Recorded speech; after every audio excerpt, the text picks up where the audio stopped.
بكم مشاهدينا إلى البث المباشر للندوة الصحفية التي سيعقدها كريستيان غوركيف الناخب الوطني في ثاني لقاء مع الإعلاميين.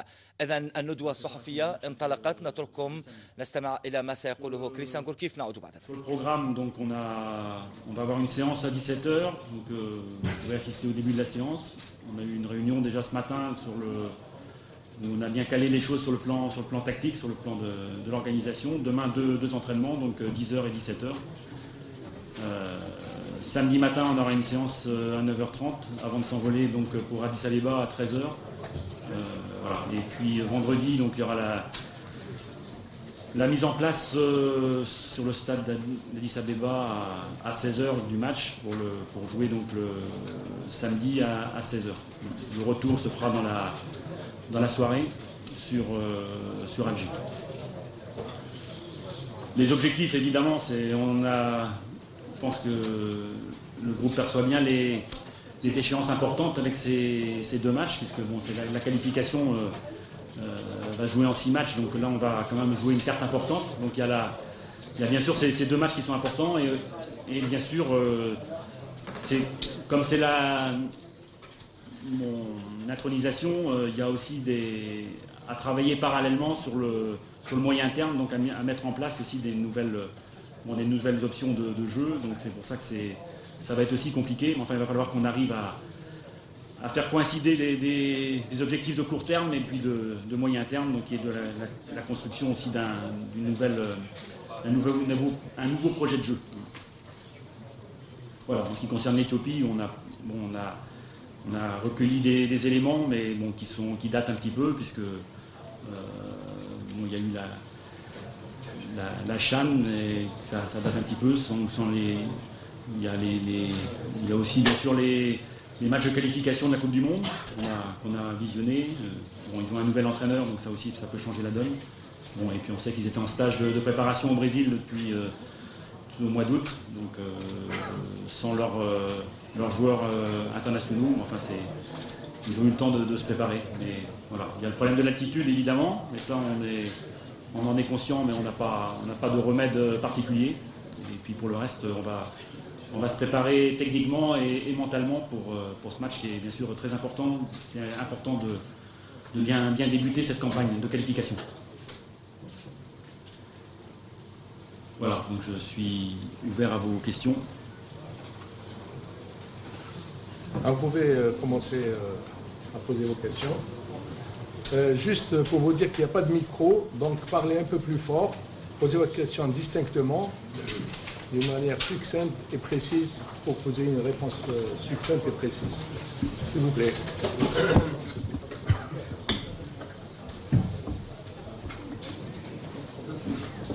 طبعا فوضى تقريبا مع بداية هذه الندوة بالنسبة للإعلاميين، ولكن كريستيان غوركيف الذي تابع المنتخب الوطني في البرازيل كان حاضرا في النسخة السابقة مع حليلوزيش، قال أنه تابع المنتخب الوطني، طريقة عمله أو أن هدفه هو خلق طريقة لعب جديدة بالنسبة للمنتخب الوطني. طبعا في الندوة الصحفية هذه الثانية كريستيان غوركيف تحدث أيضا عن غياب زيماموش بعد تعرضه لإصابة طبعا في حصة أمسية أمس، وإلى الأسماء الجديدة التي سيفصل فيها أيضا مع زفان إلى لاعب مدافع ليون الفرنسي. كريستيان غوركيف ما يشعر في لكن نعم خلينا نسمع. Il y en a d'autres aussi qui sont concernés, donc évidemment les raisons sont multiples, c'est pas non plus formel, c'est-à-dire qu'il y a des joueurs qui sont convoqués et qui n'ont pas plus joué que Mehdi. Il y a aussi un problème de positionnement, c'est-à-dire que pour moi c'est exclu qui joue à droite, c'est pour moi essentiellement un milieu défensif. Voilà. Et après c'est des choix, bon, à la fois dans l'équilibre du groupe, et puis en attendant évidemment qu'il ait du temps de jeu, parce que bon, il a rejoint Lorient mais il n'a pas encore joué, donc ça c'est bien sûr l'explication déjà la plus nette que je peux donner, sachant qu'il y a toujours des choix à faire, et voilà, c'est ce...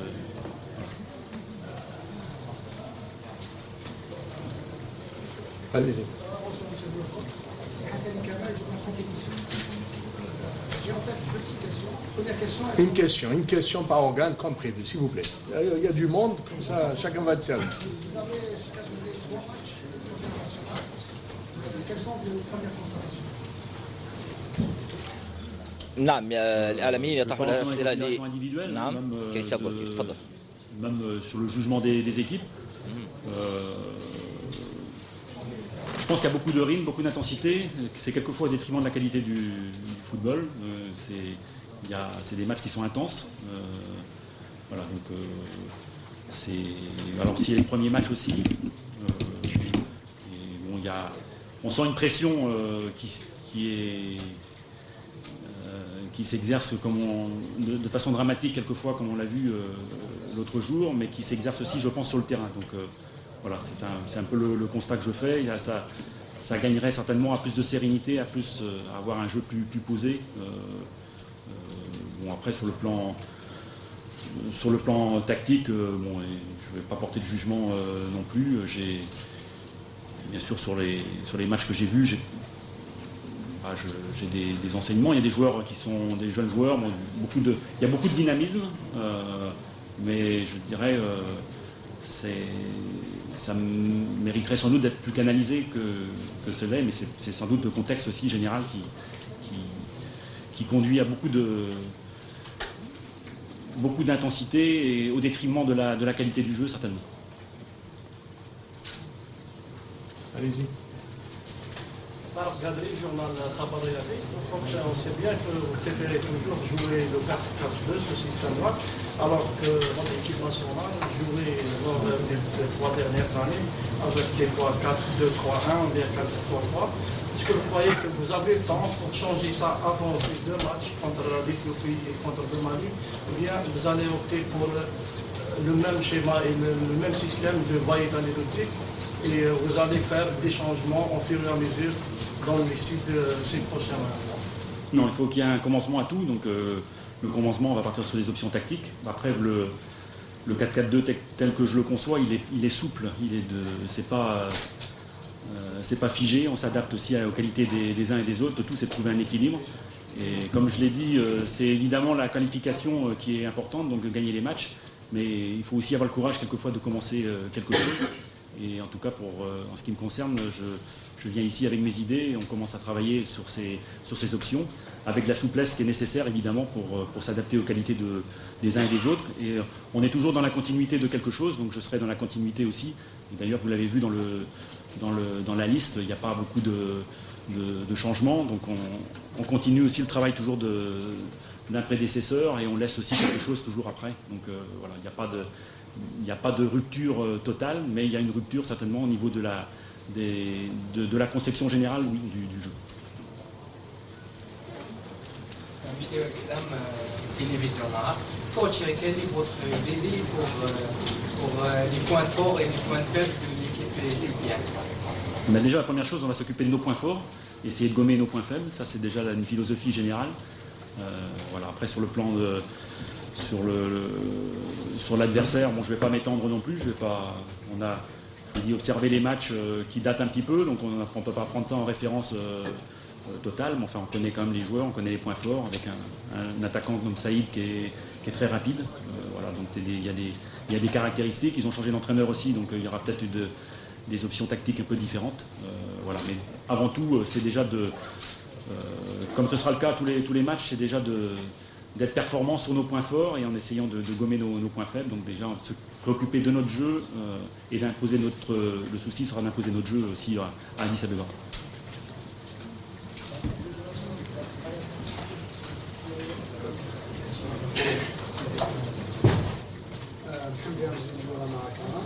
Est-ce que l'absence de rouleur peut être un handicap sur le couloir gauche, puisque Misbah est en compétition et Harek, on peut dire que c'est un néophyte en équipe nationale, il n'a jamais joué. Et est-ce que le Zfan peut être une solution, puisqu'il a joué le dernier mois sur le couloir gauche contre déjà, pour la première question, oui, l'absence de Fawzi, c'est un coup dur, parce que c'est un joueur sur lequel je compte beaucoup et qui a déjà prouvé sa valeur, non seulement en équipe nationale, mais aussi avec Naples. Donc c'est vraiment un joueur important du groupe et c'est toujours dommageable de ne pas disposer de tous ses atouts. Jamel Mesbah, c'est vrai qu'il a il n'a pas non plus joué en compétition, il a fait comme des matchs de préparation, donc on va voir où il en est. Bon, je pense qu'il est aussi apte quand même, il a aussi prouvé à jouer à ce poste-là. En ce qui concerne Mehdi Zéphane, c'est vrai que l'Olympique Lyonnais l'a utilisé 2 fois à gauche là, sur les 2 derniers matchs. C'est pas son poste privilégié, il est comme gêné sur son pied gauche, donc voilà, ça peut être une option, mais c'est pas non plus l'option de première. En ce qui concerne Fethi Harek, on sait, je le connais bien, il est un habitué du championnat de France, donc j'ai souvent joué contre lui, je sais ce qu'il... S'il vous plaît, pas de... il a moins d'expérience, mais voilà, c'est quelqu'un sur lequel on peut compter tout le temps, et c'est aussi appréciable dans un groupe. Allez-y. Bonjour coach, Walid Ahmadou, Mila TV. Coach, ma question est simple, c'est par rapport aux clés de la réussite face à l'Éthiopie. Quelles seront la clé du succès de l'équipe nationale à Addis Abeba, à capitaliser? Je crois qu'il ne faut pas subir, c'est ça c'est comme toujours, ne pas subir, ça veut dire avoir la capacité à tenir le ballon, à le récupérer aussi assez haut, ne pas céder à la pression que voudront nous imposer certainement les Éthiopiens. Et puis on sait aussi, comme j'ai fait allusion à Saïd, ils ont des capacités de contre, donc il faudra être très vigilant. Donc c'est toujours à peu près le même problème, essayer d'imposer son jeu sans se faire piéger en contre. Ce sera souvent le leitmotiv avant les matchs, sachant que là, bien sûr, il y a la difficulté liée au délai que l'on a pour préparer cette rencontre, avec tous les incertitudes qui concernent aussi les joueurs, comme je l'ai dit, sur l'incertitude liée au manque de compétition. Si vous permettez, on revient sur la liste 27. J'aimerais savoir les critères pour lesquels vous avez fait appel à Moses Chaouchi, sachant qu'il était suspendu pendant toute une saison. Alors, vous avez remarqué qu'il y a 4 gardiens dans le rassemblement, donc 4 c'est beaucoup. Je pense que personnellement je ne connaissais pas Chaouchi, je l'ai vu jouer simplement lors du match de la Super Coupe. Voilà, donc il m'a fait une bonne impression évidemment. Donc, et je crois que tout joueur mérite aussi d'avoir une deuxième chance. Donc c'était aussi de le voir dans le rassemblement, de voir son comportement, parce que je pense que ses qualités techniques, tout le monde les reconnaît. C'est de pouvoir juger par son comportement, il peut être remis dans le circuit. Donc évidemment, ça se fait au détriment de Douka que j'ai pas pris, que j'ai appelé, qui sait pourquoi il n'est pas là. Et après, bien évidemment, pour les rassemblements à venir, il y aura une remise en cause qui sera aussi normale.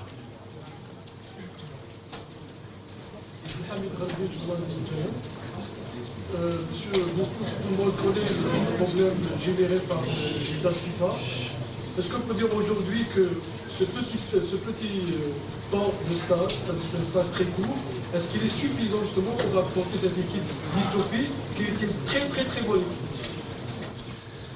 Écoutez, si on avait le choix, je préfère avoir un stage d'1 mois pour préparer le match, mais bon, c'est les conditions, c'est comme ça, il faut s'adapter. Bon, après, comme je l'ai dit, il y a toujours un commencement à tout, donc on ne peut pas commencer, évidemment, s'il y a une compétition, si j'avais 1 mois de préparation, je pense que sur le plan tactique, on pourrait pas refaire les automatismes. Là, on a un temps très court, c'est un challenge aussi pour moi, de faire passer les idées sur 4 jours.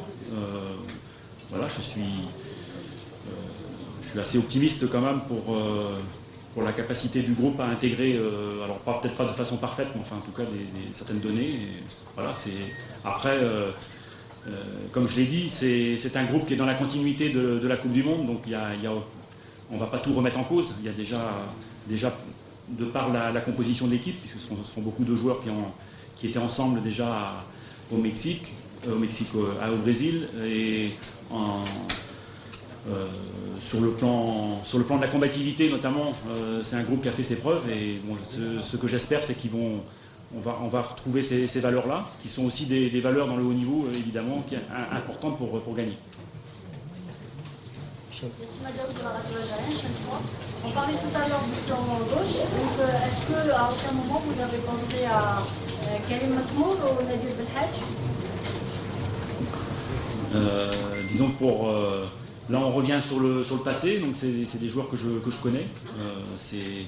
Ça mérite pour Belhadj, je le connais bien, même si après je suis moins bien maintenant depuis qu'il est au Qatar, mais je connais ses qualités. Bon, après, il y a bien sûr aussi le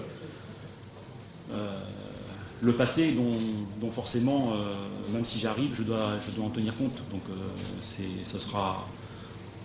pas quelque chose qui est forcément fixé, mais enfin pour le moment un retour n'est pas forcément d'actualité. Jamal Boukacha à chaque fois, partir jeudi et jouer samedi, n'est-ce pas un petit peu court pour que le joueur puisse s'adapter à l'altitude de Addis Abeba? Alors en ce qui concerne l'altitude, là c'est très clair, hein, sur le plan médical, il n'y a pas l'adaptation, elle doit se faire sur 15 jours. Donc c'était qu'on parte la veille, qu'on parte même je dirais, on se posait la question même de partir la veille parce que ça peut poser des problèmes avec 2 jours. Maintenant, il y a la fatigue du voyage, il faut prendre tous les paramètres en compte. Il n'y a pas de solution miracle, sauf à partir 15 jours avant pour avoir une adaptation qui sera de toute manière pas parfaite. Donc voilà, on sait que c'est un handicap. Il n'y a pas de méthode miracle. Voilà, il faudra aussi qu'on soit, justement, comme je l'ai dit, qu'on impose notre jeu, ne pas subir l'avantage physique qu'ils auront certainement compte tenu des conditions.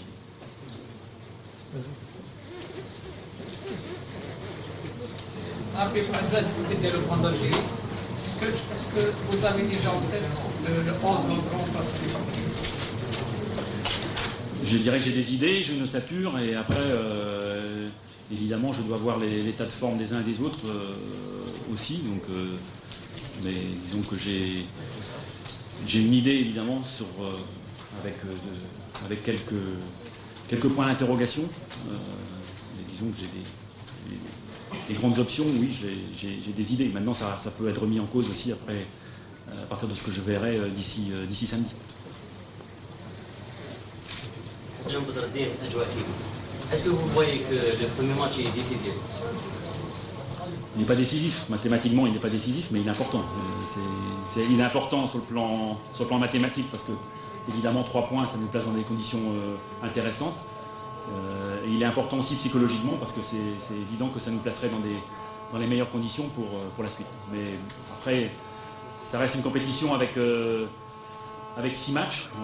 Bon, il faut, avec 12 points, on sait qu'on est qualifié. Il faut les prendre le plus vite possible. Ça, c'est très clair.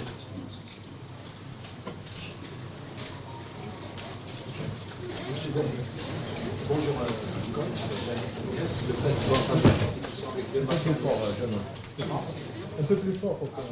نعم إذن كريستيان غوركيف فصل في العديد من النقاط، ولعل البداية كانت من غياب زيماموش ومغادرته الترابص. أيضا في سؤال إسلام سليماني. نعم سأعود إلى ذلك التفصيل. نعم خليه نشوفوا ممكن نقاط أخرى. Préférable, mais bon, les choses, on ne les choisit pas. Je prends l'équipe, il y a 2 matchs qui sont importants, et puis on a ce qui est en plus pénalisant, c'est ça, c'est cette période où les joueurs ont manque de compétition, où d'autres sont dans une phase de transfert, donc ce qui est aussi pénalisant pour eux. Donc maintenant, on ne va pas pleurer non plus, les choses sont comme ça, et puis il faut les intégrer, il faut qu'on soit compétitif samedi, compenser peut-être ce manque de compétition par davantage d'envie encore pour être performant. Medianim de la Champions League, vous ne pouvez pas jouer 2 matchs dans le 4 surtout qu'on va jouer un match très difficile dans le suivi. Après 4 jours après, on va recevoir l'équipe du Mali. Mais eux aussi, hein, ils auront joué contre le Malawi, donc voilà, c'est pas. Bon, il y a la fatigue du voyage évidemment en plus.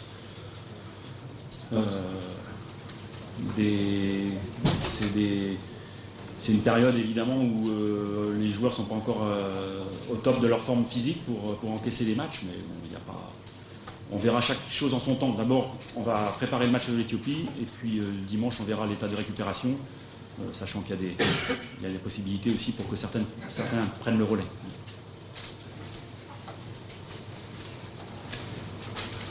Bon, je crois qu'on a fait le tour de la question, hein, coach. Donc rendez-vous à 16h10, à 16h15 pour le point, pour la zone mixte avec quelques joueurs. نعم، إلى ذلكم الحين إلى غاية 4:15 ولقاء مع اللاعبين. طبعا كان كريستيان غوركيف كان صدره رحب عكس المدرب السابق، أجاب عن الكثير من الأسئلة دون حرج ودون غضب ودون قلق. تحدث إذن في البداية عن غياب ومغادرة طبعا الحارس زيماموش. تحدث أيضا عن أهم شيء هو أن الاستمرارية في اللعب بعدما سئل عن طريقة اللعب، هل سيلعب بالطريقة التي قيل أنه يلعب بها، فلسفته هي 4-4-2. طبعا هو قال أنه مهم جدا الاستمرارية، ولكن في التصفيات هو أنه طبعا هو الفوز. تحدث في سؤال خاص للنهار مع زميلنا إسلام مشتي وعن نقاط قوة وضعف المنتخب الأثيوبي. قال أنه نقاط قوة المنتخب الأثيوبي تتمثل في هجوم هذا المنتخب، يبدو أنه درس جيدا هذا المنتخب الأثيوبي. طبعا الاستمرارية في اللعب، رغم أنه قال أنه الأهم هو الفوز في المباريات. بالنسبة لغياب فوزي غلام لاعب نابولي، قال أنه غياب مؤثر. طبعا عاد إلى أنه مشاركته باستمرار مع نادي نابولي وأداؤه الاستمراري مع نادي نابولي. تحدث عن الوجه الجديد لاعب مهدي زفان مدافع نادي ليون، قال أنه مهم للتشكيل ولكن أيضا ليس في منصبه، رغم أنه لعب مباراتين اثنتين مع ناديه في المباراتين الأخيرتين كظهير أيسر. طبعا نحن نعلم أن مهدي زفان يلعب كظهير أيمن. تحدث عن عودة فوزي شاوشي وقال أنه تابعه في مباراة كأس السوبر. وطبعا الناخب الوطني الجديد الذي كان له لقاء أمس مع رورا ولدى تقديمه للاعبين، تحدث كان عنده، قال أنه مع اللاعبين يجب الاستمرارية وأيضا يجب الانضباط والصرامة في اللعب. طبعا هذه طبعا في آخر سؤال قال بالنسبة للزملاء، قال هل مباراة أثيوبيا محددة بالنسبة للتصفيات؟ قال ليست محددة. طبعا مهمة جدا بالنسبة